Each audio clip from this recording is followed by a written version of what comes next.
My name is Captain Michael Glynn and I'm an airline pilot. My job is all about safety and getting people to their destination safely. Up to now I've flown nearly 2 million passengers. The responsibility really hits home when we see the passengers getting on board the aircraft and when they leave and you see their faces. I watch air crash investigation where I can, just simply to make sure that I don't become a star in one of their future episodes. Hello and welcome to my show. My name is Madison Star Moon. Tonight we have pilot Michael Glenn. This is his third appearance on the show. He does not believe in chemtrails. I do have several questions specifically about fuels, trade secret ingredients, the ballast tanks, and other aspects of spraying aircraft. So I'll start off with you, Michael. You could just tell everybody a little bit about yourself. Good evening, everyone. My name's Mike Glynn. I live in Australia. I live just on the outskirts of Sydney. I joined the Australian Air Force when I was 19 years old, and I spent 7 years there. And then I became an airline pilot for Qantas, and I'm currently flying the Airbus A330, and I've done that for the last 10 years. Okay, and what makes you think that what we see in the sky are actually contrails as opposed to what we believe that they are as chemical trails? Well, basically, the science of contrails has been known since the 1920s. That's when they first began to be seen. There's many photographs, videos of World War II of long-range bombers with contrails, and lots of references to the fact that, the B-17 pilots didn't like it. Their aircraft were emitting contrails because it used to point out their position to the German Luftwaffe. Contrails have been around for 100 years, and the chemtrail Okay, but theory... we're not talking about, what about the chemtrails? Where were they 100 years ago? Because I didn't see chemtrails as a kid, and neither did anybody else on this call. Well, okay, you're coming from a position that chemtrails have been proved. You're seeing persistent contrails that you believe are chemtrails. Well, why weren't there persistent contrails? That's what I'm saying. Where were the persistent contrails when we were kids? They were there. There's less of them. There's more of them now because of the the much more number of aircraft there are in the sky. There's the air traffic's been growing at 7% a year since 1970, and that means that it's basically doubling every 10 years. There's, for every one aircraft you saw flying around about that time, there's now 8, and they're all now squeezed into tighter pieces of airspace due to the fact that there's so much more of them. We're now flying, instead of 2,000 foot separation in height, we now fly with 1,000 feet. So if you're flying through a region which will cause a contrail, there's now more aircraft that will do so in that particular piece of airspace. All right, if it's not a chemtrail that's spraying out, then what's up with the chem clouds? I never saw a chem cloud when I was a kid either. And the frequencies going through the clouds and the coagulation, if those aren't chemicals that are doing that, what is it? Do you actually believe that what the airplanes are emitting is just water? Water vapor, excuse me? Yes, I do. The science of that is well known. For every 1 tonne of fuel that is burnt, so it's basically kerosene, you create 1.3 tonnes of water. And that means that we're putting water into the atmosphere behind these jets. When the conditions are right, it condenses and appears as ice crystals. If that was the case, then airplanes would have been doing that from the beginning, and they haven't. The only airplanes that you're speaking of or referencing are from World War II and such. If you are saying that these airplanes that we see leaving these huge plumes in the sky that do not dissipate, you're saying that that's water vapor that's not dissipating? Yes, that's. Could I ask you a question, Madison? Could you show me some science that says that contrails can't persist? I have common sense, and humans are born with it. I just like, what's his name, Mike? I couldn't hear earlier. So, Mike, I met. Yeah, it's Mike.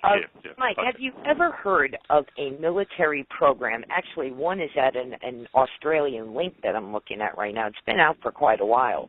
It's a United States military document called Owning the Weather. And the United Nations. We have had weather modification. We've had weather modification here in the United States since the 30s and 40s when it was on paper, and they started slowly implementing it in the 50s.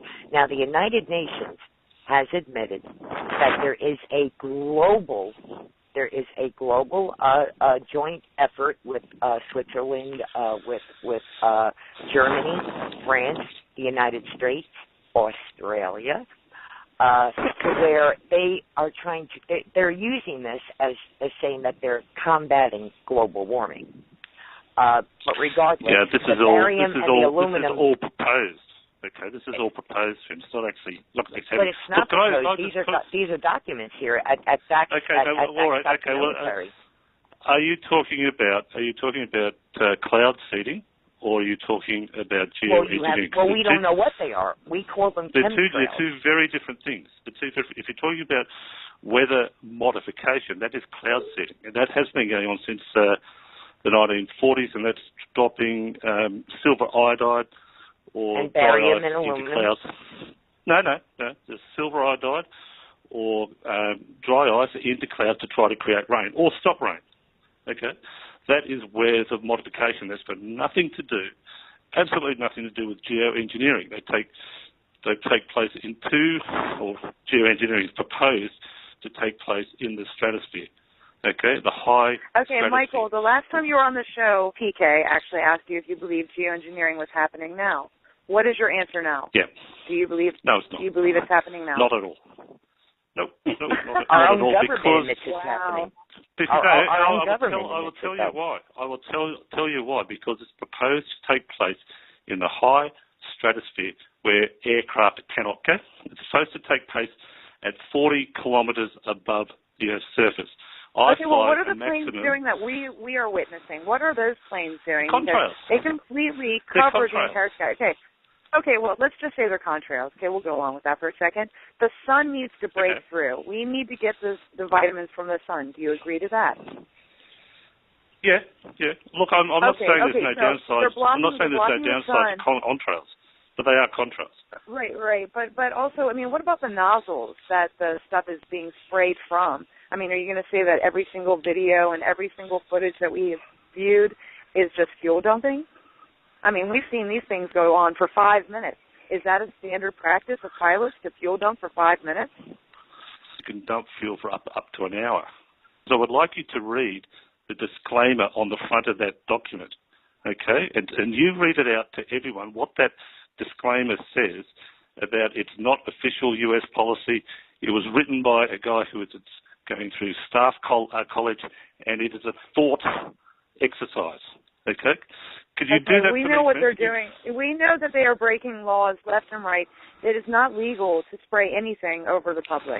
Fern brought this up. If she's got a copy of it there, can she go, please? It'll take 30 seconds. She can read out the disclaimer at the front of that document. Madison, I was asked if I had read that document. Yes, I have. And unless you look at the document as a whole, including what it says at the front, then you'll get the wrong impression. It's not an official document. It shouldn't even be a document. It shouldn't even exist. Nobody can own the weather, and nobody should even be thinking about that. Okay, the fact that they're even writing a document that's for 2025, we're talking about 10 years from now, you're covering it up for some reason. Not just you, but you and a whole bunch of other people. Yeah, you are. If you're a pilot, you know what's going on. What about the United Nations admitting to having this global program to where they are trying to, now this is their excuse, not as just controlling the weather, but they're trying to control global warming. And it's a joint effort. Well, where is the document that says that program is in place right now? It's actually happening. Where is it? Go ahead. You have the net at your fingertips. United Nations admits to geoengineering and chemtrails, and you can actually watch the hearing.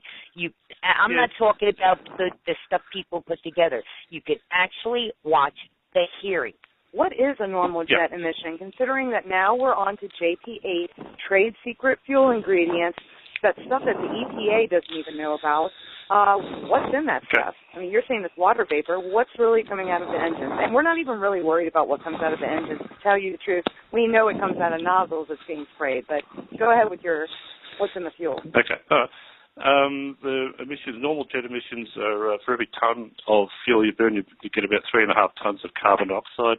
You get 1.3 tonnes of water. You get a small amount of hydrogen sulfide, and you get some soot, and that's basically it.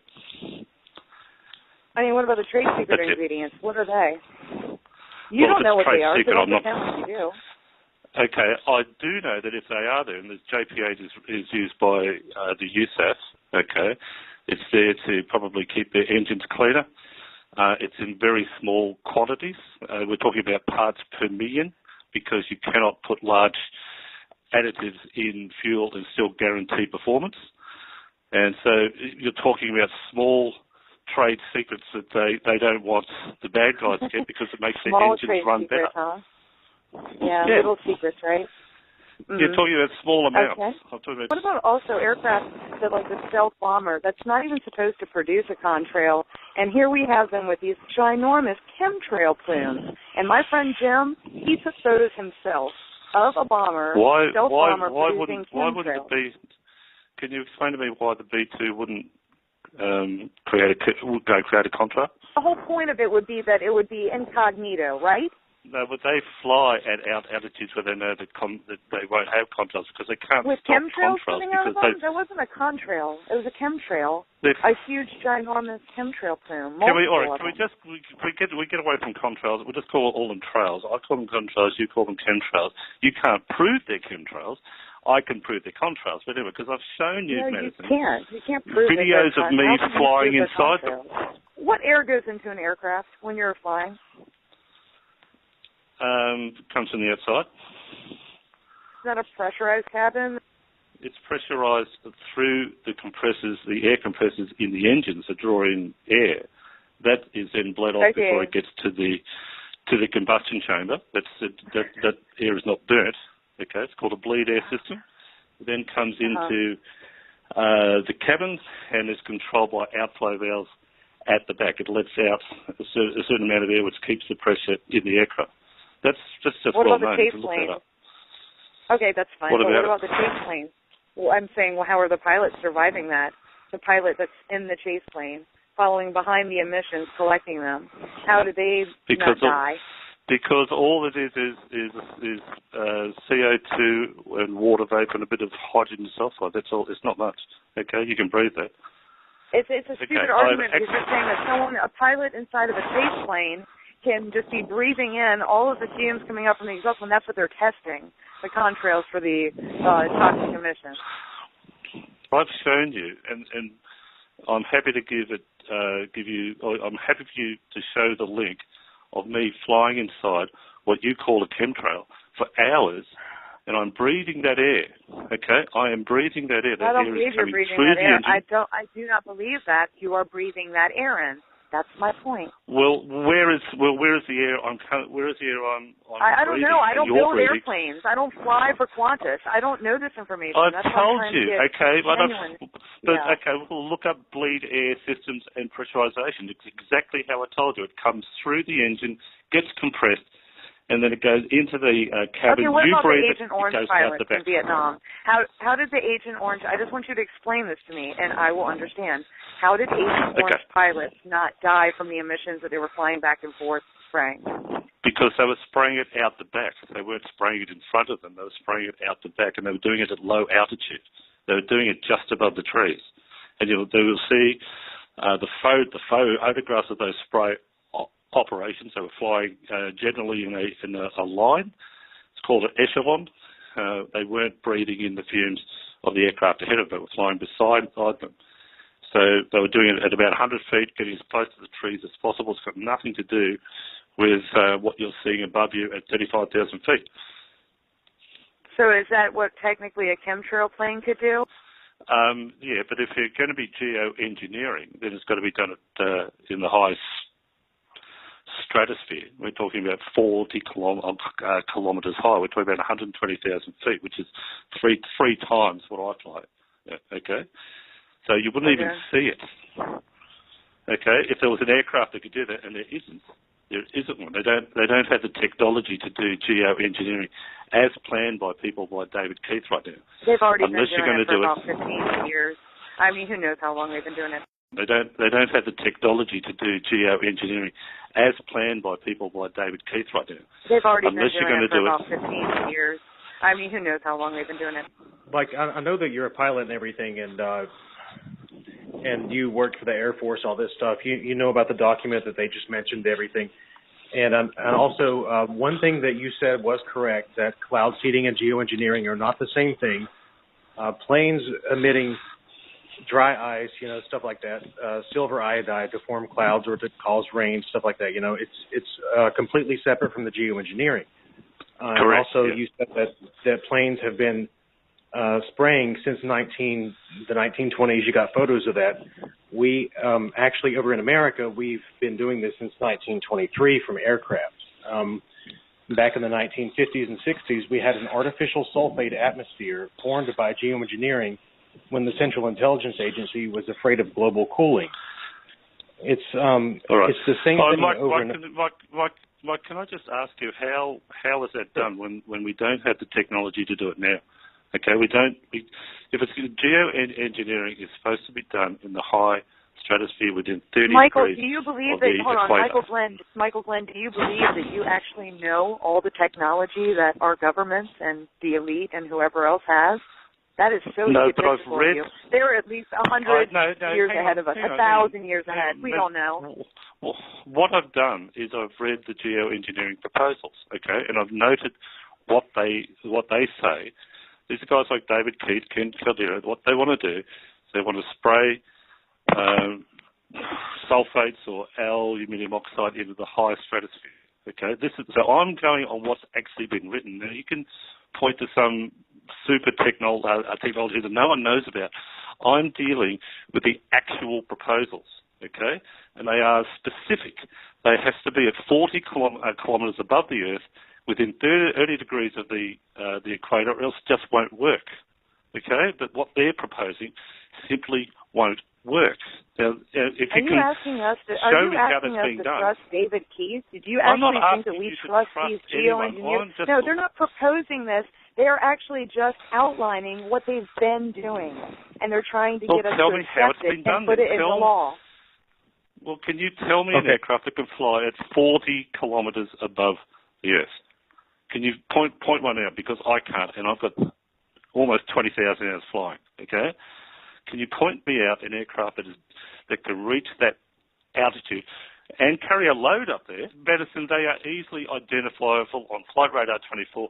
You live below the heaviest concentration of air traffic in the US. From New York. It's not just me. It's everybody all over the world is saying the same thing. But that's why you see it all the time. It's not just on the East Coast or next to military bases. What about my friends that live out in the country or out in the middle of nowhere that are saying the same thing as me? Because there are areas that go across the country.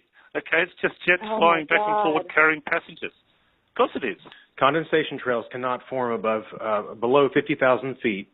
Passenger aircraft that's false. Travel. That's false. That's complete crap. Sorry. If you would like to look form at ground level. I have it out on my website. Contrails can form at ground level, and there are films of it actually. Okay, you've already said that. On Mick West's page. If you'd like to check out the science behind it, it's at stopchemicalterrorism.com. It's under contrail myth. There's no plane that emits water below 50,000 feet. It's impossible scientifically. Okay, 18 projects have been active in your country about geoengineering over the past 50 years. We've done this here for decades. I mean, it's been an ongoing thing. No cloud can form naturally in the atmosphere. It's under cloud physics in the encyclopedia. Geoengineering is under climate engineering in the encyclopedia, and so are the current tests and past projects that they have already performed. As far as the 120,000 feet thing, it doesn't matter how far they say they have to do it in the atmosphere. They have been doing it. It's been an ongoing test by the National Academy of Sciences. It's in the encyclopedia. I don't want to argue about it, but also know that you don't want to believe it, or you're just trying to tell us something different for your own personal motive, and whatever that may be, I don't care. But, if you're doing it to try to disprove something like this, this is a chemical terror attack on the population, and as far as I'm concerned, you're trying to cover it up and thereby aiding and abetting a terrorist, because anybody using chemical... All right, well, that is your belief. That's your belief. Not all that beliefs is a fact, have... sir. I respect your right to believe something. It doesn't mean I respect the actual belief, okay? We know that they have chemical tanks inside the plane. They do spray for mosquitoes. It's done at low altitude, okay? But it's not what you're seeing above you. The point is that they have tanks inside of the plane that hold the chemicals. We know this. They are doing the same thing, using that same technology on converted commercial aircraft and military craft. Are you going to say that that's not true? You don't believe that we have chemical weapons? Okay, well... I wasn't saying that. You were in the military, you should know. So please, no, Australia doesn't actually have them, I'm sorry, but what you're seeing, okay, when they design a new aircraft, they're not allowed to carry paying passengers on these aircraft until a test program is completed, and that takes about 2 years. If all goes well, the A380 took 5 years. So did the 787 because they had problems. So to simulate the weight of passengers and having the ability to change the centre of gravity, they put water tanks on these aircraft. Okay, they're not allowed to carry paying passengers. Complete disinformation. Does.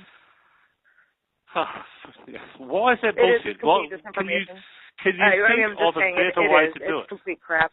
That's how they spray the chemtrails and they do the geoengineering, barium, strontium, aluminum, all the chemicals, heavy metals.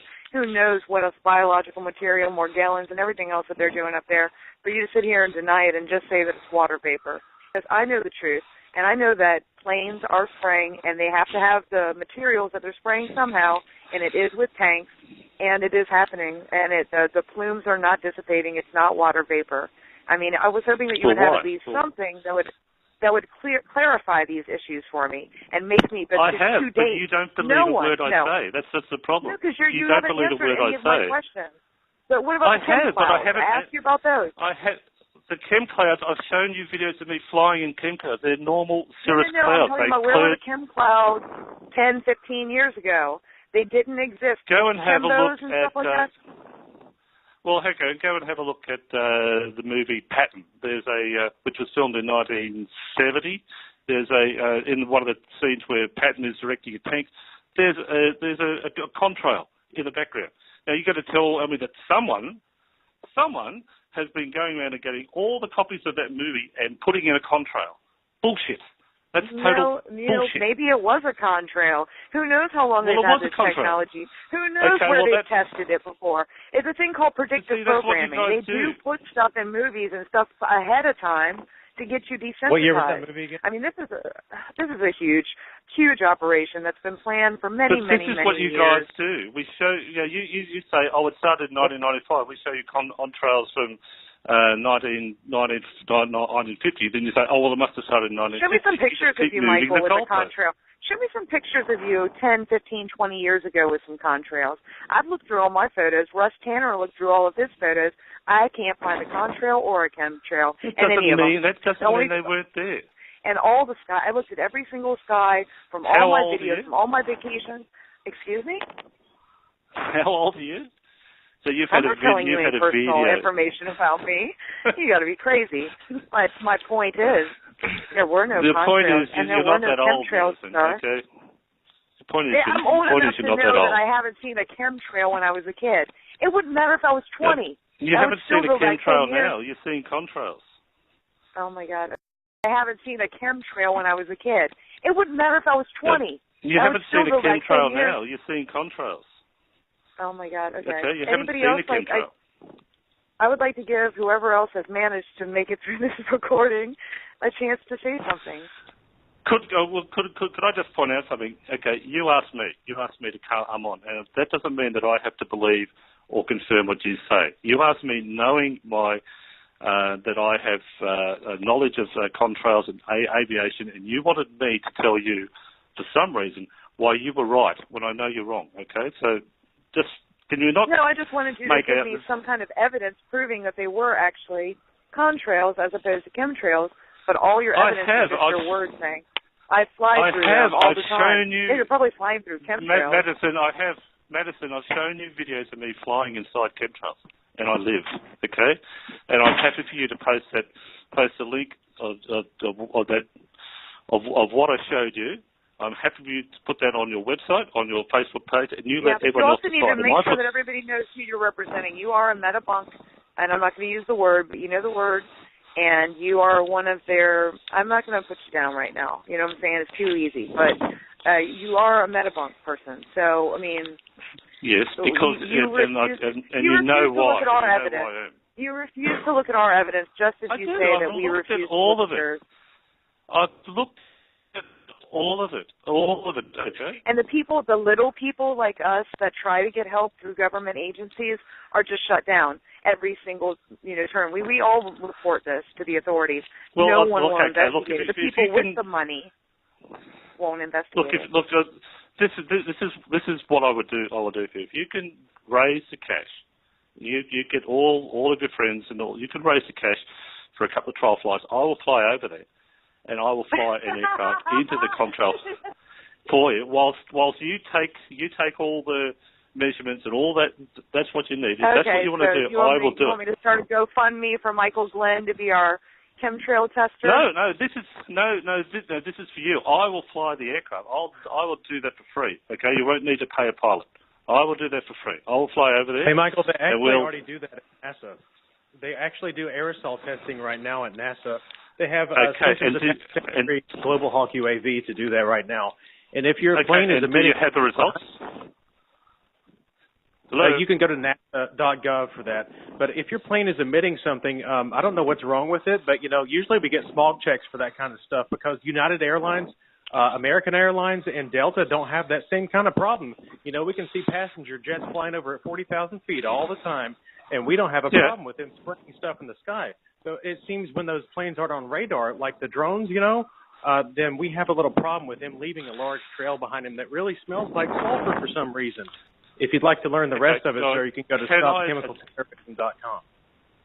Can I address that, please? There's a guy in Melbourne. He's a friend of Madison's. He's called Peter Kuznets. He took a video. His name is PK Boston. He's amazing. Yeah. Well, whoever. He took a video of a Qantas jet flying over Melbourne. The trail that jet left was 150 miles long. Okay, it's identifiable. He identified it on flight Ray 824. Okay, and he said it was a chemtrail. And Madison said that she believes it's a chemtrail. Can you answer me one question, please? There was an identifiable airline. It was the airline that I fly for. Okay, there are Qantas pilots living in Melbourne. For all I know, the guys flying it lived in Melbourne, have their families living in Melbourne. Why would they spray their own families? Can you tell me that, please? Please don't tell me it's for money. Absolutely, okay? Sir. Please don't tell me it's for money. I've got a great movie for you to watch just to answer that question right now. No, it's called. I want you to address this specific case, please. Anyone that would spray out of a chem plane is a psychopath. But they're not. Anyone that would spray a populace, okay? Is they're insane. Contrails, okay? So your position is that these guys will spray their own families for money. Really? Is that it? That's your position. You've already told me that you can't get clouds below 50,000 people. You're saying that every pilot in the world will spray their own families for money. He didn't say every pilot in the world. He said the pilots that spray chemtrails. Because we would all have to know. We would all have to know and accept. You're trying to marginalize us by some radical terrorists that want all pilots to be dead. No, I'm not saying. That's what you do. That's what you tried to do. You tried to frame PK.